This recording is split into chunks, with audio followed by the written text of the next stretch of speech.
We'll call the order the Douglas County Board of Commissioners meeting for Tuesday, January 14th, 2025. Please note that a copy of the Open Meetings Act is located on the north wall of the Legislative Chamber alongside an automatic external defibrillator. Please stand for the pledge.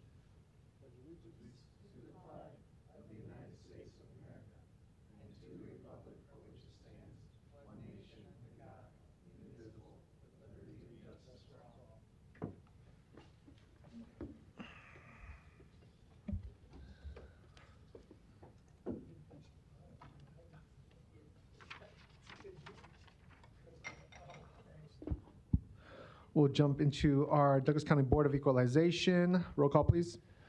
Commissioner Borgeson. Present. Commissioner Kavanaugh is absent. Commissioner Fahey. Present. Commissioner Friend. Here. Commissioner Morgan. Here. Commissioner Rogers. Here. Mr. Chair. Here. First item of business are items A and B. A being the approval of the minutes of the Board of Equalization meeting held Tuesday, January 7th, 2025, and B being a call for a meeting and set Tuesday, January 28th, 2025, as date for hearing on certified assessment corrections reflecting the addition of omitted property to the tax rolls or increased value on property. Do I have a motion and a second? Second. Motion by Rogers, second by Friend. Please vote.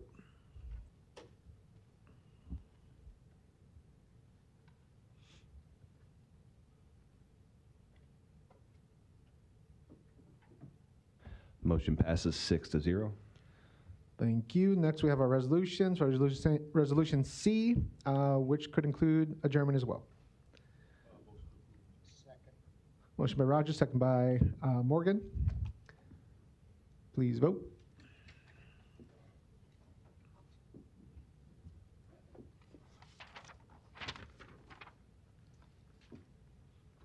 Motion passes 6-0. That concludes Board of Equalization. We'll next jump into the Board of Corrections. Roll call, please. Commissioner Borgeson. Present. Commissioner Kavanaugh is absent. Commissioner Fahey. Present. Commissioner Friend. Here. Commissioner Morgan. Here. Commissioner Rogers. Here. Mr. Chair. Here. First, we have the approval of the minutes of the Board of Corrections meeting held Tuesday, December 10th, 2024. Do I have a motion and a second? Second. Motion by Rogers, second by Morgan. No. Please vote.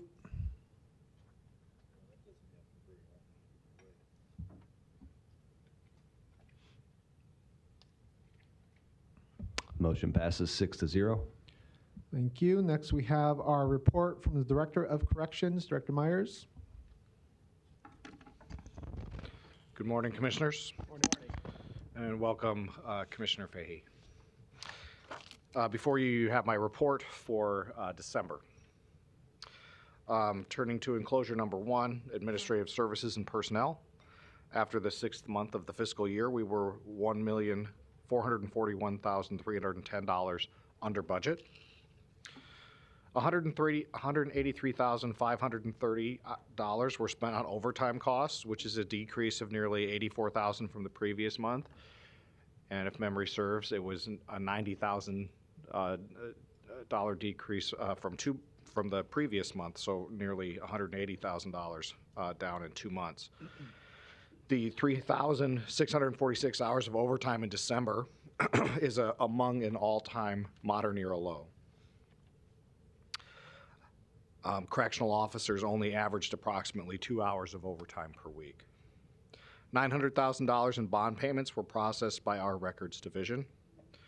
4 officers below the rank of sergeant left employment in December.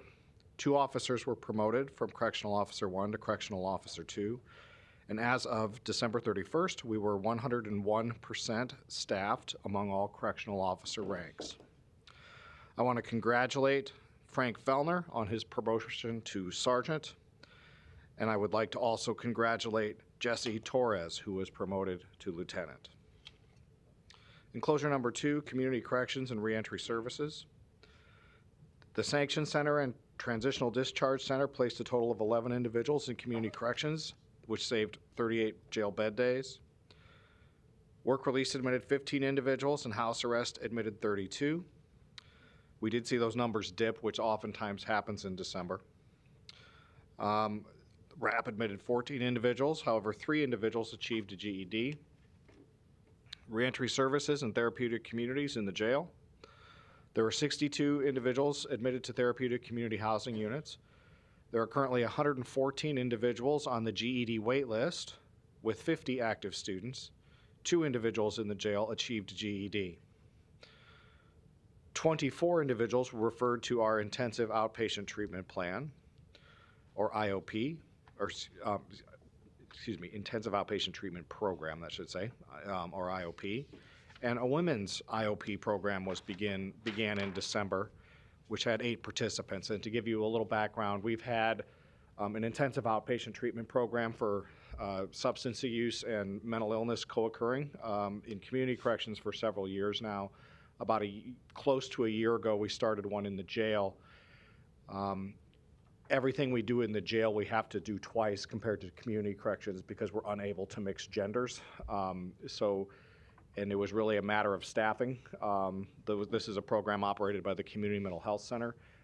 They have overcome staffing challenges so that they were able to start the women's program, so that's good news. So that program began in December, and by the end of the month had 8 participants. And 32 individuals received substance use disorder evaluations. There were 238 individuals placed on pretrial release. Over the course of the month, 1,377 individuals were supervised on pretrial release. 537 individuals participated in the 24/7 sobriety condition. 156 individuals were supervised via GPS monitors. That theoretically saved 3,610 jail bed days. That potentially saved Douglas County $613,700 in detention costs. Law library usage on the tablet system continues to demonstrate increased access with cost efficiencies for Douglas County. Enclosure number 3, compliance. Regular reporting of all compliance-related data continues. Our next audit that we will participate in will be conducted by the National Commission on Correctional Health Care, which will occur this year with dates to be determined.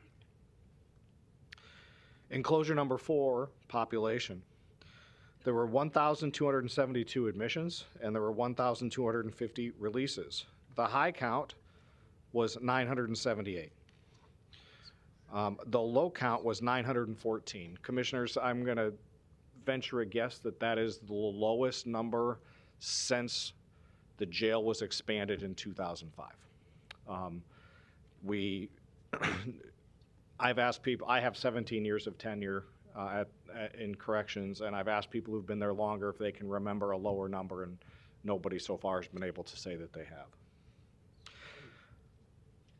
The average daily population was 944. Again, a record low for a second consecutive month, at least a modern era record low. I'll qualify that.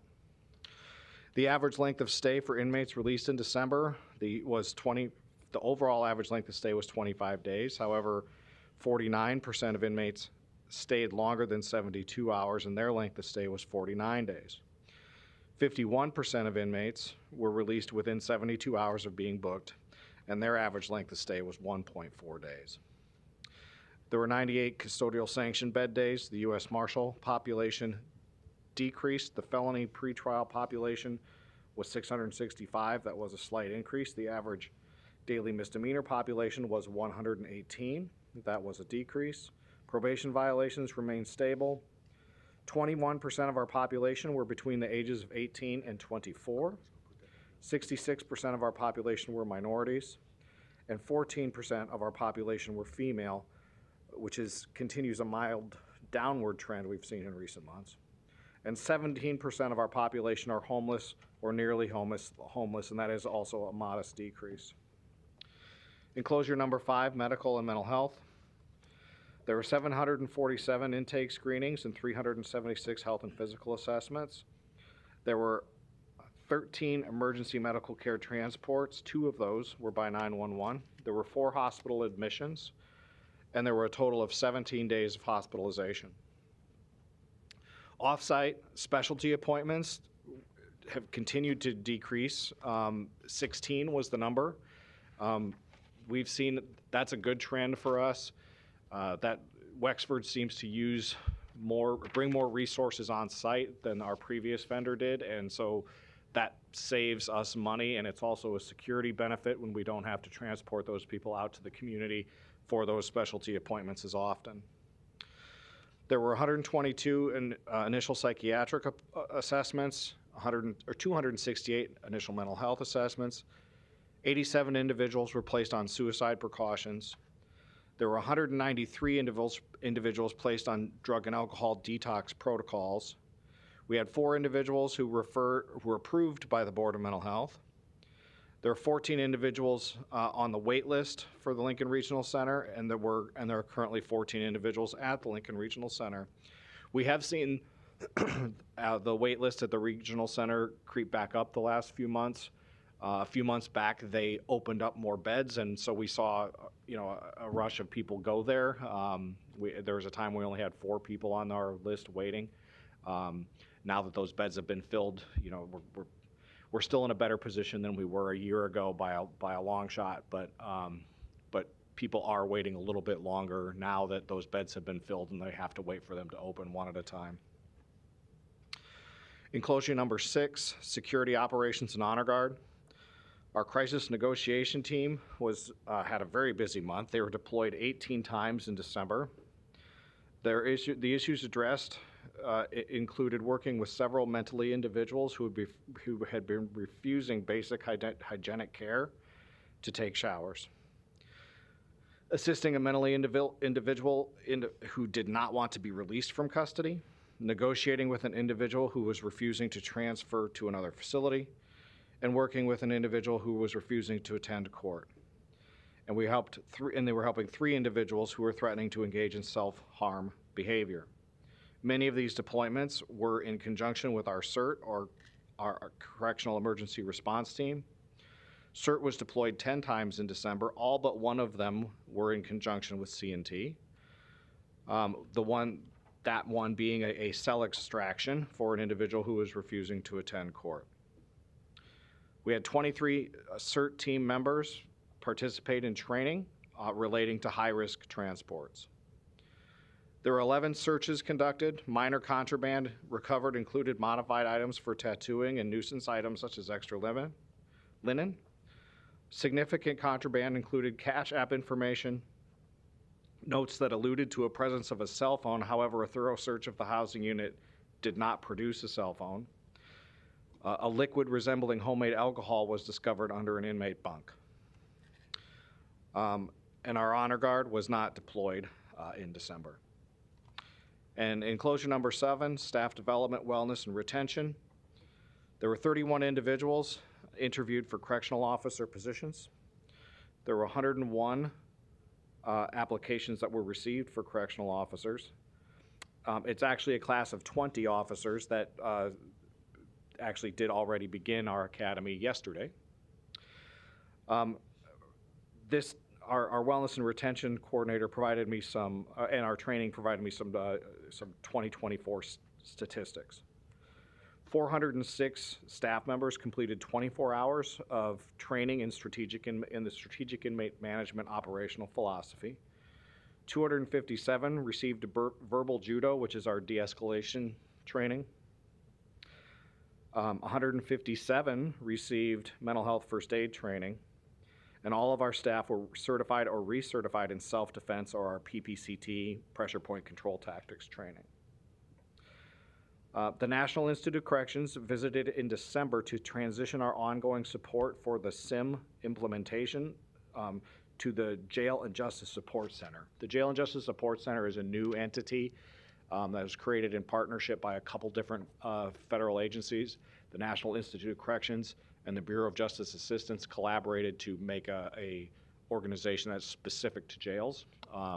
And they are taking over our technical support and kind of an advisory role for us over the course of the next year as we continue to fully implement the strategic inmate management philosophy. And that team did give us several areas for improvement, which was expected early on in our implementation. It is a significant culture shift, and it's going to take time for us to get there.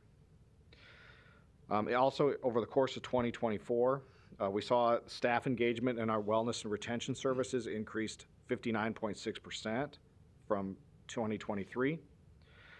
And our improvement in retention rates saved Douglas County over $1 million in operational costs by reducing the frequency and size of academy classes. Additionally, an unknown but significant amount of savings were generated by the decrease in overtime costs due to having fewer staffing vacancies. Staff who have been initially skeptical and dismissive of wellness initiatives have gotten on board and even joined our peer support team, and that, I believe, is an indication that our cultural shift is in process. Highlights included over the course of 2024, the prevention of a staff member's planned suicide by providing swift support and access to appropriate resources, and providing assistance to a staff member who was in an abusive relationship. The rollout of our new and improved wellness app is occurring and will be available to all of our staff members and their families at no charge. Other noteworthy items, I wanted to congratulate Deputy Director Amber Redmond. She was asked by the president of the American Jail Association to fill an unexpected vacancy on AJA's National Board of Directors. She began serving in that capacity in December and will remain on the board until May, when the newly elected board will be installed. We also had meetings with community providers for what's known as medication for opioid use disorder.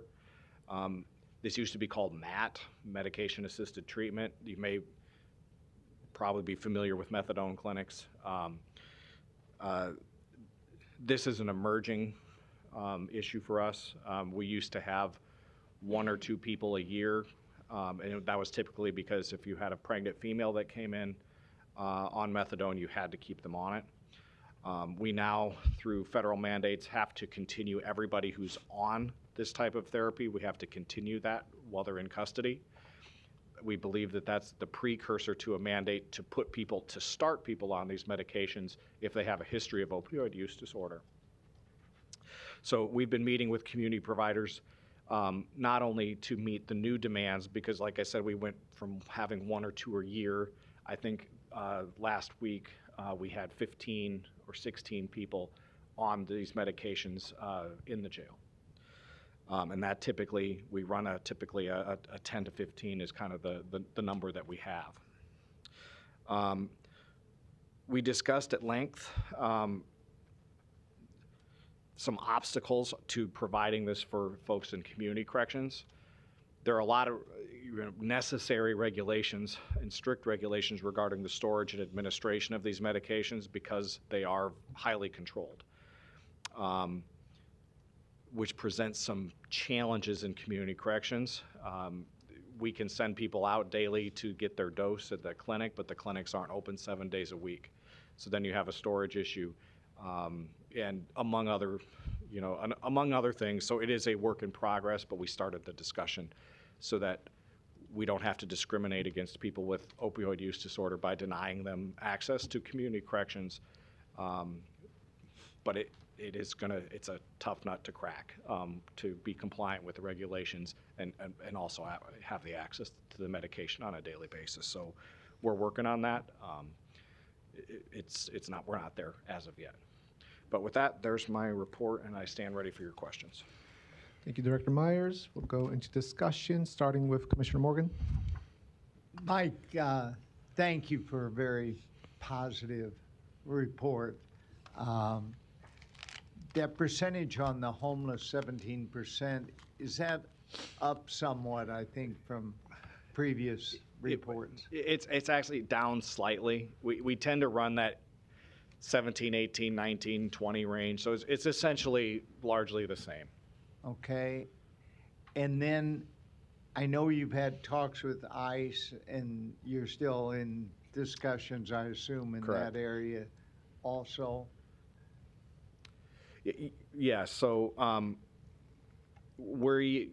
I will present to the board what ICE will propose to us, and the board can, take the action as to whether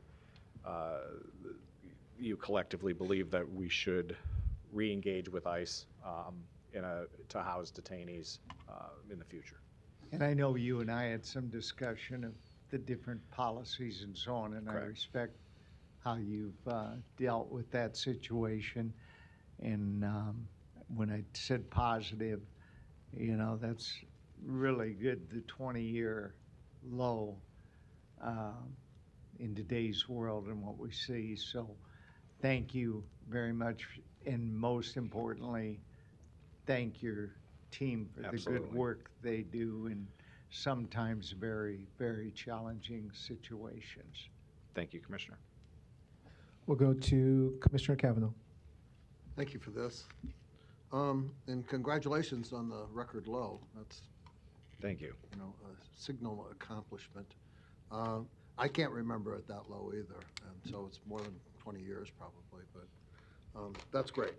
That's what we strive for, and kudos to you and your entire staff for helping us achieve that. The average length of stay there is 25 days,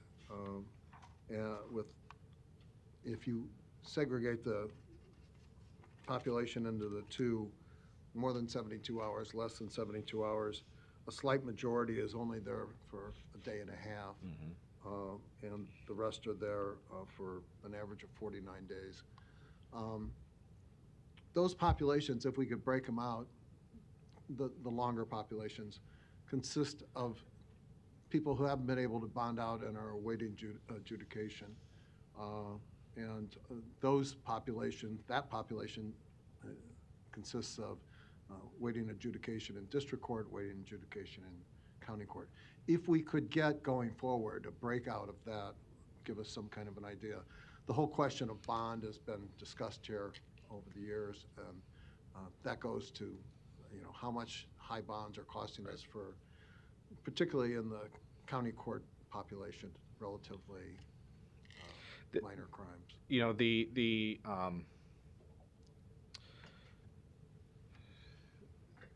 what I can tell you that, you know, the felony pretrial population, which would be in district court, is 665, and the misdemeanor pretrial population is 118. So those would be the ones in county court. Oftentimes, those are misdemeanor domestic violence cases to where there is a mandatory bond. And you know, you can drill down on this to, okay, break out the violent crimes from the nonviolent crimes.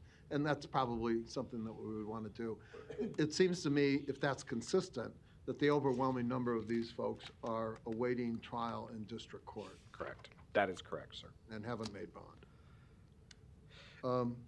The staffing is another good news story. I don't think I've ever seen this either, where we're at 100% overall, but in the front line corrections officers, authorized 355, on hand 359, we're at 101%. And it wasn't too long ago where we were struggling to get to 80. Even an adequate amount of folks. So kudos on that. I think those two numbers, the low population and the high staffing, are really accomplishments of your administration. I want to congratulate you on that. I've got a great team that has helped with the staffing side, and you know, I'd like to think the work that we've done with reentry and all the programs we've developed have helped with the recidivism rates, which decreases our population on on an ongoing basis. But there's also a much broader, you know, the police department's efforts, you know, the community's efforts through the Omaha 360 collaboration, I think have made significant inroads in a variety of positive ways. I appreciate that. Unfortunately, on the race demographics, we haven't made progress there. 66% minority majority, and the majority of those are black. 44% of the overall population is black, which is way, way under their representation in the community, and has remained that way. As a matter of fact, 66 might be a tick up from last time. It's been stubbornly around that 2/3. And I know that's not something that you have any control over. It just troubles our considerations of these. I will come back. Oh, sounds good. We'll go to Commissioner Borgeson. Thank you. Thanks, Mike. Do we have the recidivism rates for pretrial yet? No, not as of yet. So we are, we will be very shortly switching to a new data system. The first, the first software that we purchased did not deliver as promised, so we worked with DOTComm to select a different product. I believe that contract is about to be signed by purchasing like any moment, and so hopefully, and they, DOTComm is much more confident in this group that they can do the integrations with Justice and IMS in order for us to be able to push that data back into a data system where we can start reporting that out for you. Timeline, you think we'd have, can it go back to like when Yes, we it should be started able to and- go back. okay. Yes, Okay. because the data migration will take place. So yes, we should be able to go back in time with it as well, so that we can give you more detailed outcome data than what we can at the moment. Okay. And then, I don't remember the number of folks waiting or on the GED. Refresh my memory, is because I know there was a big change that kind of messed up the process for those getting the GED, made it a little bit Yeah, harder so, than it was. This rectified. goes back several years. Yeah. Just what people may not know is GED isn't, it's synonymous with the alternative of getting a high school diploma, but it is, and it's the only model that's recognized in Nebraska. It's actually just a private company that does this. They went to a process that takes longer. There's some advantages to it in that it's more portable because everything's web-based, but the testing isn't as efficient or accessible as it was before. So it does take a little bit of longer process. I do think they also increase the rigor of the testing, which in theory, I don't have a problem with, but it does take people longer to achieve the GED than what it used to. The wait list that we have, I suppose that's somewhat attributable to that. I think we've always had a wait list. I just started reporting it more recently because I felt like I didn't know that I've been sharing enough information with the board on the work that our educational department does and the challenges that they face in terms of their resources. We have a couple of very dedicated and talented staff that work in that, both in community corrections and in the jail, and they do an awful lot of outreach throughout the jail that didn't historically happen. So I think part of that wait list growing is also they've done a lot more recruiting. They've brought GED to sections of the jail that we never used to consider, going to maximum security units, getting those individuals engaged. So they've had a great deal of success, and but I wanted to continue to highlight the gap between the resources they have and the need that exists in the jail due to that wait list. I'll come back because I ran out of time. Thank you. We'll go to Commissioner Kavanaugh.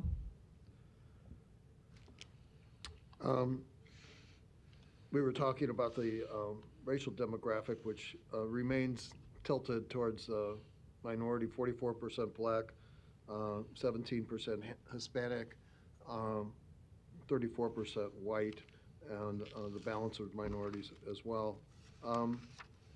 I don't know if there's anything that we as county officials can do that is predicated on who's arrested and brought to you and, can't make bond and adjudicated. I just bring that up every time you report because it's something the community should know that we're doing, and we should probably try to remedy that. In enclosure 5, you have drug and alcohol detox 193. Are those people who come in intoxicated?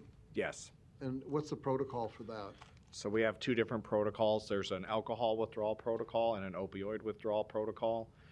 They both, they're medically treated differently, and I'm not the expert to tell you about what medication regimens and so forth they put them on, but it is a 5-day protocol where they're managed in our infirmary until they're stable enough and have successfully withdrawn from the substance. So you brought up in your closing remarks the discussions we've had. I believe it was with UNMC on this opioid use disorder program. Correct. And we have partially funded that through ARPA, and the interest is to see if we can coordinate with our rather significant drug and alcohol abuse population Correct. in corrections. The 193 are just the people who come in a very bad state. That's correct. But the percentage of our population, running about 1,000 people, is much larger of people who have drug and alcohol abuse problems. It is, and I am unable to tell you what that percentage is because that requires, a formal substance use disorder evaluation and of everyone. And, those are just, you have so many, like we said, approximately half of our people get out in 72 hours, and those things are not going to be able to be completed in that amount of time. It's something that we might want to address going forward because there's a very expensive population. I mean, people with those problems, and certainly the 193 that come in a bad state, but a larger percentage that are there for various drug and alcohol-related crimes have drug and alcohol abuse problems. Correct. And if those problems don't go away, they're very, very, very likely to come back after they're released. Absolutely. So dealing with that in our programs going forward, perhaps collaborating with UNMC on some of theirs might be a way forward to reduce that population as well. It's difficult given that, the average length of stay is 25 days for the whole population, to do really in-depth drug and alcohol treatment or mental health assistance, but we will try to do what we can. I would like to note that Deputy Director of Corrections Amber Redmond's appointment to the Board of Directors of the national organization is really an honor and a credit to her. She does a great job, and I see her back there. Congratulations, Amber. Thank you very much. Thank you. We'll go to Commissioner Borgerson. Going back to the GED thing, do they do those on the tablets? No, we have to. So one of the things we had to do when the changes came in is we had to become our own testing centers. Before this happened, actually, Metro Community College would bring in proctors, and they would do the tests. They were paper and pencil tests. We had to set up 2 online GED testing centers that the computers are specifically dedicated just. They can only connect to the GED software, so that nobody can Google on the answers on the side. So we had to set up those testing centers, and we had to become our own proctors. And the teacher cannot be the proctor. So we have a part-time employee who's the proctor of the tests. The instructors are not allowed in the testing center while testing is in process. Okay, and then 2 things on the health, the mental health, what's our current percentage of those? Commissioner, that's one of the things that they're going to be adding back in to the report yet. I have no reason to believe, we've been, hovering around that 50% range. I have no reason to believe that that's changed. But I believe that number will be back in the report shortly. This is part of the transition in building new reports in Wexford's electronic medical record system. And then you reported a few months ago about we focus on mental health and we focus on substance abuse, but there was a whole slew of other things that medical dealt with. And I think that was really good information. And if we could maybe get that on a more Sure. regular. Yep, I can give basis, you a that- highlight of our yeah. critical cases each month, just Yeah. examples of them, so Right. you understand, what our infirmary is faced with. Right, Yes. right, okay, thank you. Any other questions or comments on the corrections report? Commissioner Rogers? Thank you, Mr. Chair. Mike, can you reconcile for me the, okay, like the personnel report says you have 50 vacant positions, but you 101% staff. So, there may be some vacant positions. Or is this just correctional I'm just officers? focusing on the uniform staff member on that 101%. Yeah. All right. That's our most critical function, is to have our safety and security staff present. So when you say 101, it's It's just uniform that staff number. only. Okay, all right. Got it, thank you. Commissioner Borgeson? Sorry, just real quick, the next time we meet, could you give us an update on the facility construction? Absolutely. Okay, thank you. Yep. Any other comments or questions on corrections report? If not, we'll conclude. Thank you, Director Myers. I'll take a motion for adjournment. Second. Motion to adjourn Board of Corrections, made by Rogers, second by Morgan. Please vote.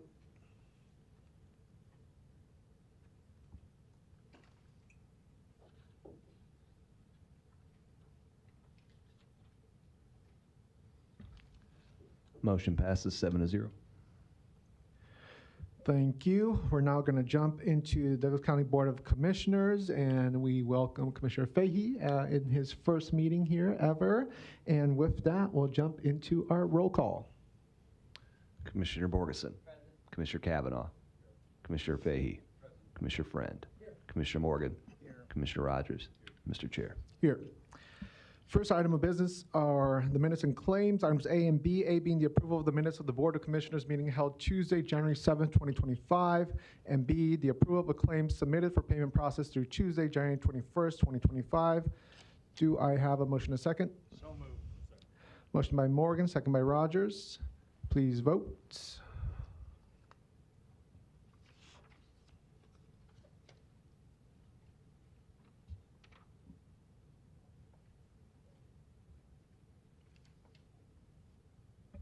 Motion passes 7-0. Thank you. Next, we'll jump into our consent agenda, items A through I. Do I have a motion, a second for discussion? Motion by Rogers, second by Morgan. Are there any comments or questions on consent agenda? If not, we'll vote.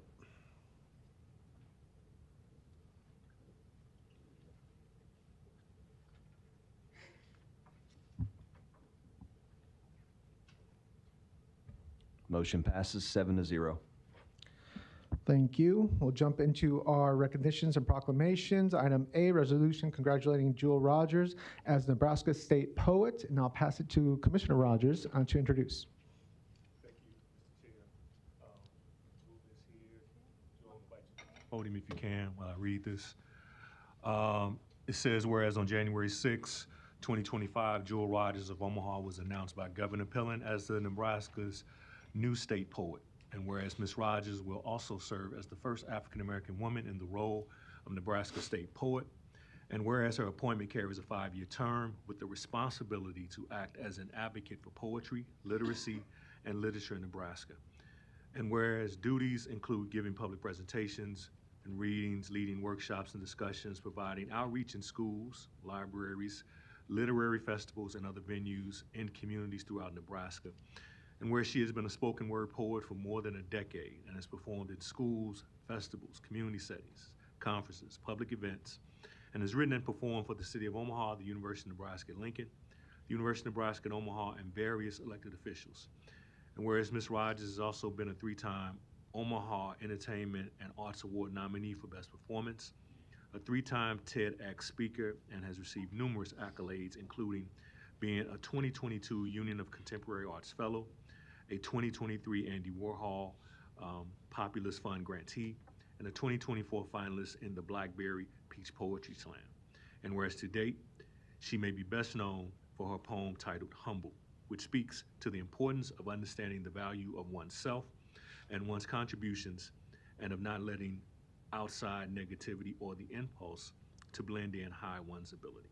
And whereas this board wishes to extend their sincere congratulations in recognition of Ms. Rogers' achievement as Nebraska State Poet, now therefore be it resolved by the Board of County Commissioners of Douglas County that this board hereby congratulates Jewel Rogers on her selection as the Nebraska State Poet and further expresses the board's best wishes in all this Ms. Rogers' future endeavors. And I move to approve. Motion by Rogers, second by Borgeson. We'll jump into some discussion. I want to say it's hard for most children to live up to their parents' expectations, particularly when your father is a Heisman Trophy winner. It would be harder for a boy, but I just want to take this opportunity to recognize Jewel's efforts on her own efforts and achievements to stand out on this. And just thought that was a cool thing and wanted to make sure we give you some public recognition on it. I really appreciate that. Thank you. Let me get Commissioner Kavanaugh and Borgeson, and then I'll jump to you, Ms. Rogers. Sure. Commissioner Kavanaugh? I'd just like to join in congratulating you on this accomplishment. In addition to being the first African-American woman as the state poet, I believe you're the first NYU alum as a state poet. And I want to commend you on that. My oldest is an NYU Violet, and so congratulations. Your father and I were the same year in college, and I admired his excellent performance for the University of Nebraska, and I know how proud he is of you, and rightfully so. So congratulations on this, and I hope that you would share some of your excellent poetry with us. In this moment. Whenever. Okay. Okay. Let me jump to Commissioner Borgeson. I just want to congratulate you and thank you for the beautiful smile that you've brought to the board this morning. And, you know, in this world that is so filled with negative, it's so beautiful to see you standing before us and getting honored like this. So thank you very much for being here, but congratulations on the honor that's been bestowed upon you. Thank you. And our Nebraska State Poet, Ms. Rogers, do you have any comments? Well, it feels appropriate to share a small something. I will say this poem briefly speaks to sort of resilience and work ethic, just focus, things like that. I have been sprinting. The proverbial shirt on my back is drenched. The very real lungs in my body are waiting to exhale. I want this. I know it. I do not feel guilty anymore. I just practice, waiting on nothing long enough to see myself leave. There will be no more apologies. This is all that I carry, this weight, this mustard seed, this godsend, this holy multiplier. God calls me many things, tells me to believe, tells me not to get too wrapped up. I am surrounded by horizons that can't let go of me shining. And why should I stop now? Who is making the rules in this country? Who has broken the rules in this country and survived? Wow. Thank you.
All right.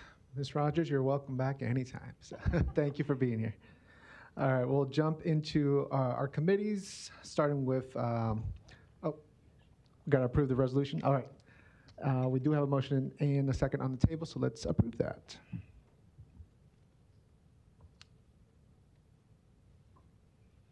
Motion passes 7-0. Thank you. Next, we'll jump into committees. First one being finance. First, we have item 1, budget report as presented. We also have item 2, the monthly fee report from the clerk, also as presented. Under administrative services, we have the resolution approving amendments to county board rules of order that was submitted to the board alongside an explanation on those proposed edits. It was placed under administrative services due to a lack of a better placement, but one of those rule changes is creating a new business on the agenda, which would allow for these kind of items. So, do I have a motion and a second? Motion by Morgan, second by Rogers. Comment or discussion? You good? You can, yeah.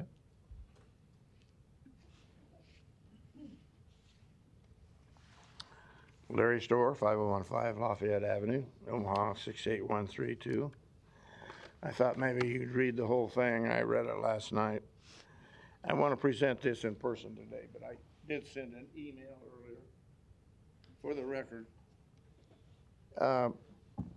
You all are so busy with things that I'm not acquainted with, but I have the time to follow national topics and county topics, county-wide topics. And recently there's a lot of movement by we the people to form their own county associations. For example, we recommend a 5-county association now of South Dakota, Nebraska, counties, Lancaster, Dodge,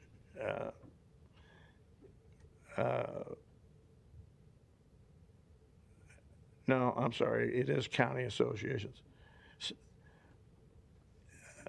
One in South Dakota, Dodge, Lancaster, Douglas, and Sarpy, to form our own associations and multiple 5-county associations across this state and others to combat the movement by county boards to form and pay attention, pay dues, travel to, meet with, and invite testimonies by NACO, National Association of Counties, which actually are working against the citizens, we the people.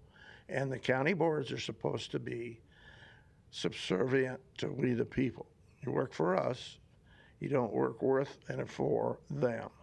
But a lot of your recommendations for legislation and various things are recommended to you, pushed on you by them, and they even go down to the state.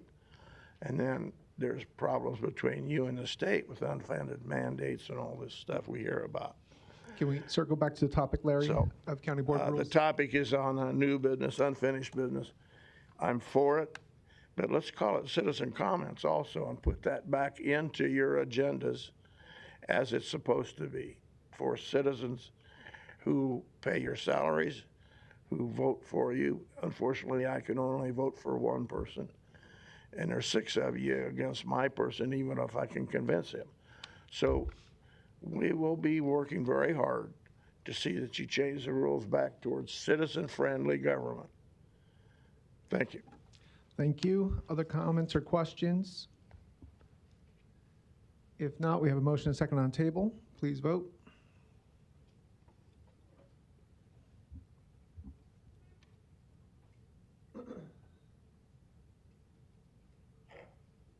Motion passes 7-0.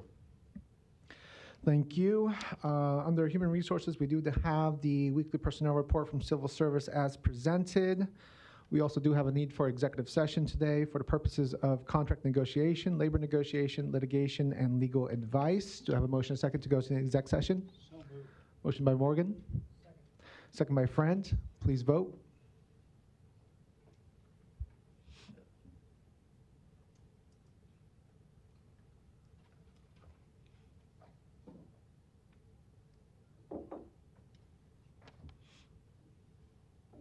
Motion passes 7-0.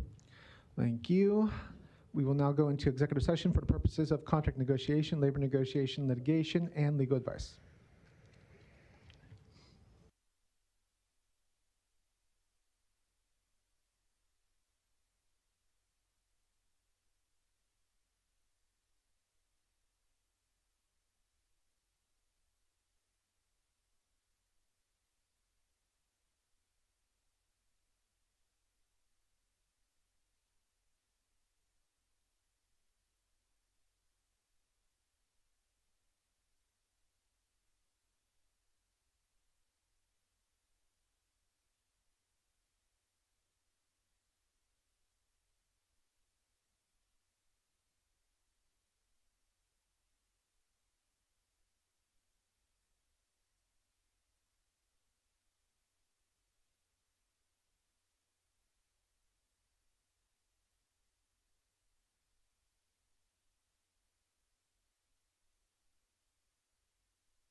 Motion to reconvene and adjourn by Commissioner Borgeson, second by Commissioner Rogers. Motion passes 6-0. Commissioner Garcia was absent. The meeting adjourned at 10:57 a.m.